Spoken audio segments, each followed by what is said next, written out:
Meta is on trial, the scroll that could change social media. What if you can't stop scrolling? Not because you have no self control, but because the app was designed to make stopping difficult?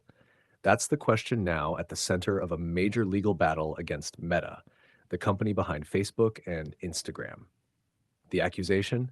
That Meta deliberately designed parts of its platforms to keep young users hooked while downplaying the potential harm.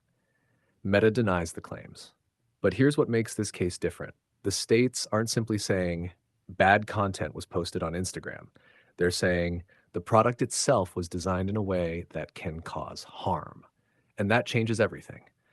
Think about what happens when you open Instagram. You watch one video, then another, then another. You never reach the end. That's infinite scrolling. The same thing happens with notifications, autoplay, and personalized recommendations. Every click, like, skip and pause gives the algorithm another clue about what keeps you interested. And here's the uncomfortable part. The content that keeps you watching isn't always the content that's good for you. Something makes you angry, you keep watching. Something shocks you, you keep watching. Something makes you jealous, you keep watching. And the platform learns you stayed. That's the business model being questioned. And children are at the center of the fight. Because teenagers don't just use social media for entertainment. It's where their friendships happen, where they communicate, where they compare themselves to others, and where hours can disappear without them realizing it. That's why governments are now looking beyond content and directly at the design of the platforms.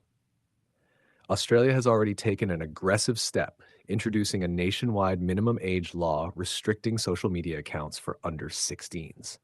Other countries are considering similar restrictions. But there's a problem. Teenagers can lie about their age, create another account, use someone else's account, or simply move to another platform. So the question becomes, can you actually regulate something designed to follow you everywhere? And then there's the money. The longer you stay, the more content you consume. The more content you consume, the more opportunities there are to show you advertisements. So changing the way people scroll isn't just a technical decision. It could affect how these companies make billions. That's why this trial matters far beyond Meta.